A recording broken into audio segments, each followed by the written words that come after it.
Hare Krishna, Radhe Radhe. Welcome back to my channel. তোমরা কেমন আছো? আশা করি তোমরা ভালোই আছো, আর আমিও ভীষণ ভালো আছি।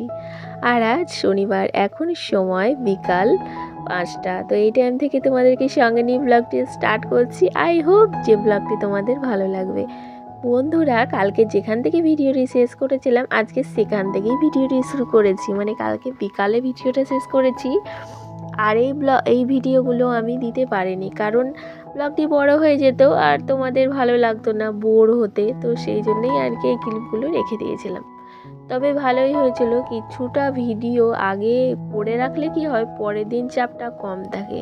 তবে আমার ক্ষেত্রে কিন্তু সেটা হয়নি। আমার ক্ষেত্রে যে চাপ, সেই চাপটাই ছিল। মানে এত ভালো ভালো রান্না করেছিলাম যে সেই ভিডিওগুলো যদি তোমাদের সঙ্গে শেয়ার না করতাম, তাহলে আমার ভালোই লাগতো না। জানো তো বন্ধুরা, আজকে রান্নাবান্নাগুলো ভীষণ সুন্দর হয়েছিল।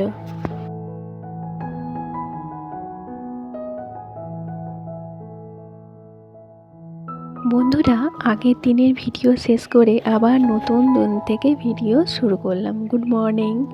তো দেখো, কালকে রাত্রে হাজব্যান্ডের সাথে আলোচনা করেই রেখেছি যে আজকে ফ্রাইড রাইস রান্না করব। তো এইসবগুলো রান্না করতে গেলে আগে থেকে যদি জোগাড় বা আলোচনা না করা যায়, তাহলে কিন্তু করা যায় না। হুট করে মনে হলো আর হুট করে করলাম, সেটা হয় না। কারণ সব কিছুই তো ঘরে থাকার প্রয়োজন। তবে হ্যাঁ, আমার ঘরে সব কিছুই ছিল, শুধু ছিল না চাল আর কিশমিশ। তো সেটাই হাজব্যান্ড নিয়ে এসে দিল সকাল সকাল, আর সেটা দিয়েই এখন শুরু করে দিয়েছি জোর কদমে, মানে রান্না বান্না করতে। আর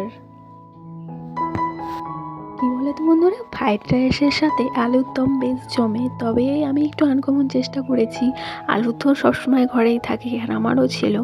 তো ভাবলাম সোয়াবিন আলুর তরকারিতেই ট্রাই করাই যাক।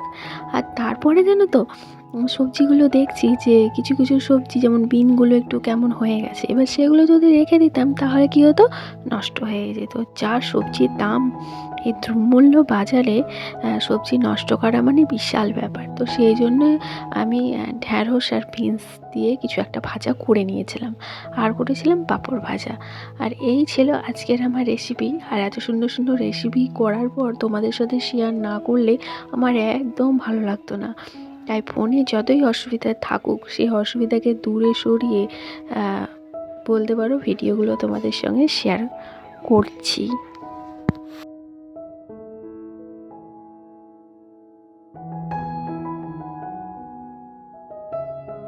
আর জানো তো, এই রান্নাবান্না করার জন্য আমি আজকে খুব তাড়াতাড়ি ঘুম থেকে উঠেছি। এবার তাড়াতাড়ি যদি না ঘুম থেকে উঠি, তো অনেক কিছু সবজি যেগুলো কুটে বেছে রান্না করার ব্যাপার থাকে, আর সঠিক সময়ে খাবার দিতে হবে পরিবারের সকলকে।